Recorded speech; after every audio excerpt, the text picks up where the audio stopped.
Hello students.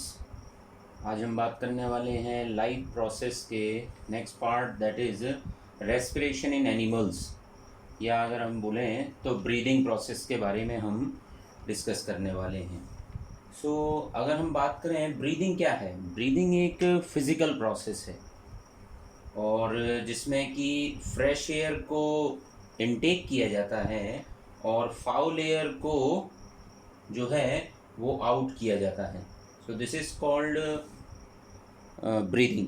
सो intake कौन सी air किया जाएगा, दैट इज़ ऑक्सीजन, और एक्सहेल कौन सा किया जाएगा, दैट इज़ कार्बन डाइऑक्साइड। तो बेसिकली ये प्रोसेस है। बट अगर हम रेस्पिरेशन को भी अगर डिफाइन करें तो रेस्पिरेशन एक oxidative breakdown of respiratory substrate है। दैट इज़ दोनों में अगर हम बात करें तो एक हमें लग रही है जो ब्रीदिंग है वो एक फिज़िकल प्रोसेस है, जबकि रेस्पिरेशन एक बायोकेमिकल प्रोसेस है। तो हम बट दोनों को एक साथ में एसोसिएट करते हुए कि दोनों प्रोसेस में कैसा जो है एनर्जी है या एंजाइम्स हैं, सेलुलर प्रोसेस की बात करें तो ये सब ब्रीदिंग में रिक्वायर्ड होंगे, किसी में नहीं होंगे। बट अभी हम बात कर रहे हैं रेस्पिरेशन इन एनिमल्स में। सो अगर हम एनिमल में बात करें तो कुछ रेस्पिरेटरी ऑर्गन्स हैं एनिमल में। तो हर एक एनिमल में गैसियस एक्सचेंज करने के लिए डिफरेंट ऑर्गन्स डेवलप हुए हैं जिससे कि एक्सचेंज ऑफ गैसेस इजी हो सके। अगर रेस्पिरेटरी ऑर्गन की बात करें तो डिफरेंट एनिमल की जो डिज़ाइनिंग है वो अलग अलग तरीके से सूट करती है उसके हैबिटाट के अकॉर्डिंगली। जैसे अगर हम बात करें इसके कुछ अगर टाइप, जैसे कि जनरल बॉडी सरफेस से रेस्पिरेशन की प्रोसेस, तो जैसे अगर हम देखें प्रोटोजोआ, हाइड्रा, प्लेनेरिया, तो इनमें प्रोसेस होगी डिफ्यूज़न। और बॉडी सरफेस जो कि प्लाज्मा मेम्ब्रेन से नॉर्मल सेल है, ये अमीबा की सेल है, तो प्लाज्मा मेम्ब्रेन से गैसियस एक्सचेंज आसानी से हो जाएगा। जो फाउल लेयर है वो CO2 बाहर निकल जाएगी और ऑक्सीजन को इनटेक कर लिया जाएगा with the help of cell membrane, और वो गैस जो है वो डिफ्यूज़ हो जाएगी अमीबा की सेल में। तो ये जनरल बॉडी सरफेस से डिफ्यूज़न प्रोसेस हो जाती है। ऐसा प्रोटोजोन्स हैं, हाइड्रा हैं, प्लेनेरिया हैं, बहुत सारे स्पॉन्जेस हैं, निडेरियंस हैं, और इस तरीके से इनमें ये प्रोसेस एक्सचेंज ऑफ गैसेस हो जाती है। अगर हम दूसरे एनिमल की बात करें, जैसे कि कुछ एनिमल्स हैं जैसे कि एनिलिड्स हैं, एम्फीबियंस हैं, जो कि सेमी एक्वेटिक हैबिटाट्स रखते हैं, तो इनमें स्किन और बॉडी सरफेस से एक्सचेंज है। तो अगर हम यहाँ अर्थवॉर्म के स्ट्रक्चर में अगर हम देखें तो यहाँ ब्लड कैपिलरीज हैं जो स्किन के बिलो हैं। यहाँ पर मॉइस्ट स्किन होगी, ये यहाँ पर स्किन है तो ये स्किन जो होगी वो मॉइस्ट होगी, इस पर मॉइस्चर होगा। यहाँ पर आप देख रहे हैं ओपनिंग ऑफ म्यूकस ग्लैंड के कारण ओपनिंग ऑफ म्यूकस ग्लैंड भी है। फाउल लेयर जो है वो CO2 को आउटसाइड कर दिया गया बाय द ब्लड कैपिलरीज और O2 को इनटेक कर लिया गया डायरेक्ट ब्लड कैपिलरीज में। यहाँ पर नेफ्रिडियोपोर भी दिखाई दे रहे हैं जिनसे कि वेस्ट मटेरियल भी स्किन के थ्रू आउटसाइड हो सकता है। दैट इज़, तो डायरेक्ट ब्लड में एक्सचेंज कैसे हो जाएगा, स्किन और बॉडी सरफेस के थ्रू, ऐसा अर्थवॉर्म में देखने को मिलता है। तो हम ये जानते हैं इनमें क्यूटेनियस रेस्पिरेशन होता है, इस रेस्पिरेशन को हम बोलते हैं क्यूटेनियस रेस्पिरेशन। सो देन अगर हम बात करें ट्रैकी और जिसको हम एयर ट्यूब्स बोलते हैं, तो कुछ टेरेस्ट्रियल आर्थ्रोपोड्स हैं जो मैक्सिमम टेरेस्ट्रियल आर्थ्रोपोड, जैसे कि अगर हम बात करें इंसेक्ट्स है, मिलीपीड्स है, सेंटीपीड्स है, इनके पास जो है थिक इम्परमिएबल इंटेग्यूमेंट्स जो हैं, थिक इम्परमिएबल इंटेग्यूमेंट्स की प्रेजेंस होने के कारण जो है ये अपना वाटर लॉस को कम कर सकते हैं, जिससे कि बॉडी सरफेस से जो है एवेपोरेशन ना हो। बट गैसियस एक्सचेंज तो करना है, गैसियस एक्सचेंज करने के लिए इनकी बॉडी पर जो है स्पायरेकल्स की प्रेजेंस है जहाँ से ओपनिंग हो जाती है। ये पूरा ट्रैकियल सिस्टम उन स्पायरेकल्स के पास आके अटैच्ड होता है, और जो है इन्होंने कॉम्प्लेक्स सिस्टम ऐसा बना लिया है जिसमें कि इंटरकनेक्टिंग ट्यूब्स जो हैं जो कि कहलाते हैं ट्रैकी।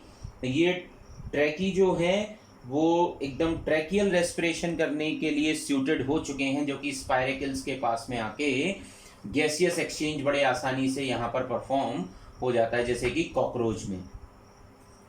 देन अगर हम एक्वेटिक एनिमल्स में अगर हम बात करें, जैसे कि प्रॉन्स है, मुसेल्स है, फिशेस हैं, टेडपोल्स हैं, इन्होंने भी वाटर में ब्रीथ करना सीख लिया है। तो ये ऑक्सीजन को ड्रॉ करते हैं वाटर की मदद से और कार्बन डाइऑक्साइड को वाटर में रिलीज़ कर देते हैं। तो इनके पास कुछ ब्रीदिंग ऑर्गन्स की अगर हम बात करें तो वो हैं गिल्स। इनके पास गिल्स की प्रेजेंस है। गिल्स को अगर हम देखें अगर डिटेल्ड स्ट्रक्चर, तो गिल पर हैं गिल फिलामेंट्स। ये गिल आर्क बन रहा है यहाँ पर। इस गिल्स को अगर हम देखेंगे तो गिल फिलामेंट है, और गिल फिलामेंट्स का अगर हम डिटेल्ड स्ट्रक्चर यहाँ देखें तो यहाँ पर ब्लड कैपिलरीज होती हैं एक्चुअल में।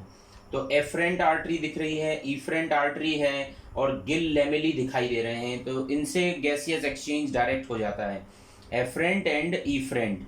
तो दो तरीके से ये ब्रेंकियल रेस्पिरेशन यहाँ गिल्स के थ्रू परफॉर्म होता है। देन तो इस तरीके के रेस्पिरेशन के बाद अब अगर हम बात करें ह्यूमन बीइंग में, गैसियस एक्सचेंज थ्रू लंग्स होता है यहाँ पर, जिसको कि हम पल्मोनरी रेस्पिरेशन बोलते हैं। तो पल्मोनरी रेस्पिरेशन की अगर हम बात करें तो पल्मोनरी रेस्पिरेशन लंग्स के थ्रू परफॉर्म होगा। और लंग्स एक जो है एनिमल्स में, जैसे कि रेप्टाइल्स हैं, बर्ड्स हैं, मैमल्स में हैं, तो ये एटमॉस्फेरिक एयर्स को अपने लंग्स के थ्रू रेस्पायर कर सकते हैं। तो इसमें स्किन जो है वो रेस्पिरेटरी ऑर्गन के जैसे नहीं बिहेव करेगी, क्योंकि वो इम्परमिएबल है। देन जिससे कि लॉस ऑफ वाटर कम से कम हो जाए और एवेपोरेशन की रेट भी घट जाए। जबकि एम्फीबियंस में भी पल्मोनरी रेस्पिरेशन परफॉर्म होता है। एम्फीबियंस भी पल्मोनरी रेस्पिरेशन परफॉर्म कर सकते हैं। तो उनमें दोनों तरीके से रेस्पिरेशन की प्रोसेस पॉसिबल है एम्फीबियंस में। देन अगर हम रेस्पिरेशन की बात करें तो रेस्पिरेटरी सरफेस बड़ी स्पेशलाइज्ड है, और अभी हम केवल रेस्पिरेशन के पाथ के डिस्कशन कर रहे हैं। यहाँ पर रेस्पिरेशन पाथ जो है ह्यूमन में और एनिमल्स, मतलब ह्यूमन में बात करें तो यहाँ पर जो भी ऑर्गन्स हैं एनिमल्स में, वो फ्री ऑक्सीजन को इनटेक कर लेते हैं, CO2 को कलेक्टिवली जो है वो रेस्पिरेटरी सिस्टम के थ्रू आउटसाइड कर देते हैं। तो इस तरीके से फ्री ऑक्सीजन को इनटेक और CO2 को कलेक्टिवली आउटसाइड कर देते हैं। देन अगर रेस्पिरेशन जो है इसको हम दो तरीके से समझ सकते हैं। पहले तो हम बात करें कि रेस्पिरेटरी ट्रैक्ट कौन सा है और रेस्पिरेटरी ऑर्गन कैसे हैं हमारे में। तो रेस्पिरेटरी ट्रैक्ट की बात करें कि कहाँ से रेस्पिरेटरी ट्रैक्ट जो होगा वो स्टार्ट होगा यहाँ पर, तो हम बात करें नेसल पैसेज है, यहाँ पर माउथ कैविटी है, फिर देन यहाँ पर फेरिंग्स है, देन लैरिंग्स है जिसको कि वॉइस बॉक्स भी बोलते हैं, और फिर देन ट्रैकिया है, इसके ऊपर एपिग्लोटिस भी दिखाई दे रहा है। ट्रैकिया है, ट्रैकिया के ऊपर रिंग्स हैं, वो कार्टिलेजिनस रिंग होती हैं, और फिर प्राइमरी ब्रोंकियोल जो बन जाता है, तो प्राइमरी ब्रोंकी बनती है, फिर सेकेंडरी, टर्शरी, और ऐसा सिस्टम चलता है। फिर देन ब्रोंकियोल्स आते हैं, और ये राइट लंग का स्ट्रक्चर दिखाई दे रहा है, ये लेफ्ट लंग है जो कि छोटा भी है थोड़ा सा। यहाँ पर हार्ट के लिए एक नोच होती है जिसमें कि हार्ट प्रेजेंट होता है, ये लेफ्ट लंग है। देन ब्रोंकी है, देन एल्वियोलर सैक दिखाई दे रहे हैं। और इसका अगर हम डिटेल्ड स्ट्रक्चर देखें, राइट लंग से यहाँ पर हमने डिस्क्राइब किया हुआ है, अगर हम इसका डिटेल्ड स्ट्रक्चर देखें तो इस पूरे डिटेल्ड स्ट्रक्चर में रेस्पिरेटरी ब्रोंकियोल दिखाई दे रहे हैं और लास्ट में एल्वोली दिखाई दे रहे हैं। तो ये बलून लाइक स्ट्रक्चर लास्ट में दिखाई देते हैं। तो पूरा पाथ अगर हम डिस्कस करें यहाँ पर, तो वो पूरा का पूरा पाथ ह्यूमन बीइंग्स में जो है वो कंटिन्यूस चलेगा। कहाँ से? जो एक्सटर्नल नॉस्ट्रिल से स्टार्ट होते हुए, एक्सटर्नल नॉस्ट्रिल, फिर नासल कैविटी, और इंटरनल नॉस्ट्रिल में जाएगा, फिर then pharynx, then larynx, then trachea, trachea से जाएगा ब्रोंकी, और ब्रोंकी से जाएगा अगले नेक्स्ट उसमें वो है ब्रोंकियोल्स, और ब्रोंकियोल से जाएगा रेस्पिरेटरी ब्रोंकियोल, और फिर होगा एल्वोली में। तो ये पूरा पाथ है रेस्पिरेटरी पार्ट। अगर इसके हम रिवर्स बात कर दें कि यहाँ से तो जाएगी जो होगी, ऑक्सीजन को इनटेक किया जाएगा और एल्वोली तक पहुँचाया जाएगा। तो ये पूरा सिस्टम है। अगर हम एल्वोली के डिटेल्ड स्ट्रक्चर की बात करें तो एल्वोली अपने में जो है पल्मोनरी आर्टरी से ब्लड आ रहा है यहाँ पर आरबीसीज भी हैं जो कि फाउल गैस को लेके आ रही हैं। CO2 यहाँ पर जो होगी, यहाँ पर CO2 को आउटसाइड किया जाएगा, एस्केप कराया जाएगा, जो कि डिफ्यूजन प्रोसेस से आउटसाइड हो जाएगी। जबकि वेंटिलेशन प्रोसेस जो हम बात कर रहे हैं, जो कि यहाँ से फ्रेश एयर आ रही थी, वो फ्रेश एयर इनटेक होगी और डिफ्यूजन ऑफ ऑक्सीजन यहाँ पर ही एक्चुअल में परफॉर्म होता है। तो एक्सचेंज ऑफ गैसेस एल्वियोलस में ही परफॉर्म होता है।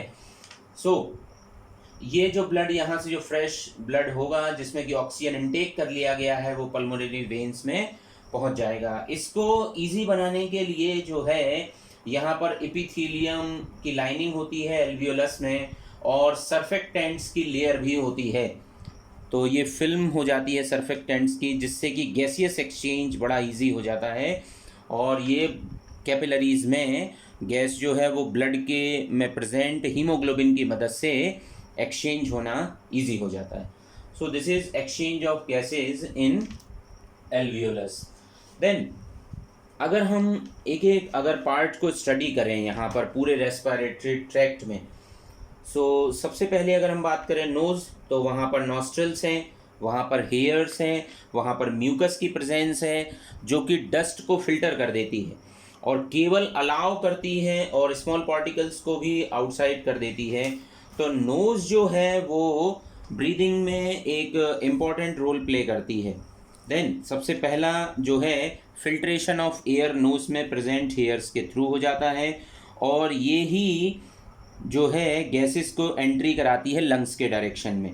देन जो भी अगर हम बात करें नॉस्ट्रल्स से आगे अगर हम बढ़े हैं तो एयर का स्टरलाइजेशन भी हो जाता है। हमारे पास नेचुरल स्टरलाइजेशन कैसे होगा, जो बैक्टीरिया होंगे वो ट्रैप कर लिए जाएंगे सीलियाज में और इन जगह पर पैथोजेंस को म्यूकस पर ट्रैप कर लिया जाएगा और जो है मॉइस्चरिंग ऑफ एयर भी हो जाएगी म्यूकस के थ्रू और वार्मिंग ऑफ एयर भी हो जाएगी हीट के थ्रू, क्योंकि हमारी बॉडी का टेम्परेचर जो है वो 37 है।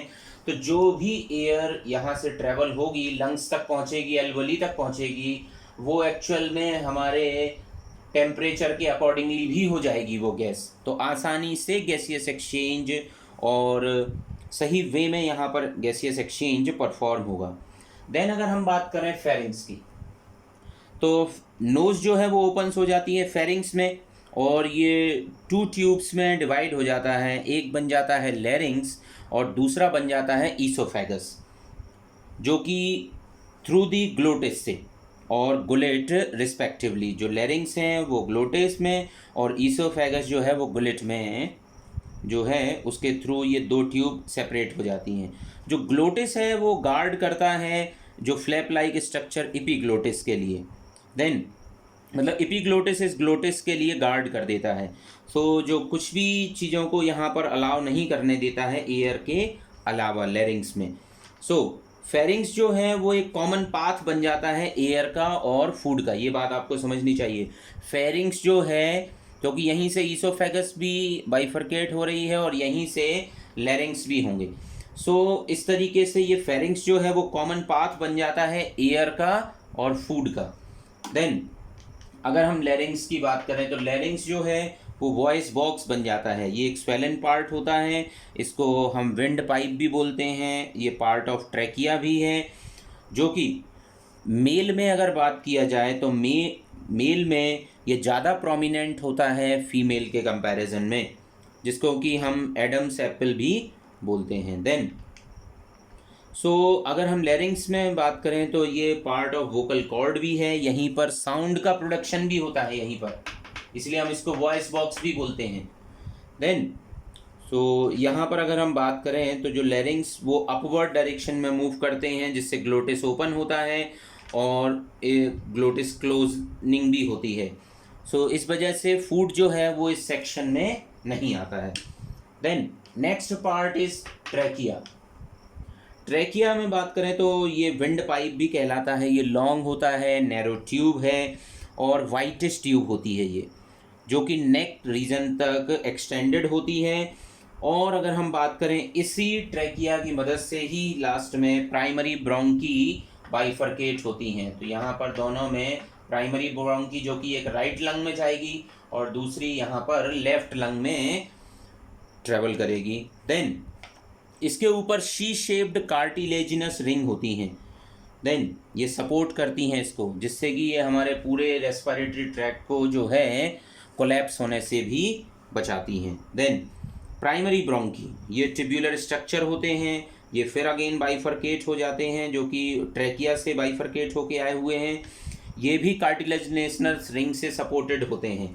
देन इस तरीके से अगर हम बात करें तो जो लंग्स हैं हमारे, इनके बारे में अगर हम और डिटेल में अगर बात करें तो जो लंग्स हैं ये हमेशा पेयर में अवेलेबल होते हैं, थिन वॉल्ड होते हैं, इलास्टिक होते हैं, स्पॉन्जी होते हैं, पिंक कलर के होते हैं, पिंकिश होते हैं, ट्रायंगुलर शेप के होते हैं, ये ट्रायंगुलर शेप में होते हैं।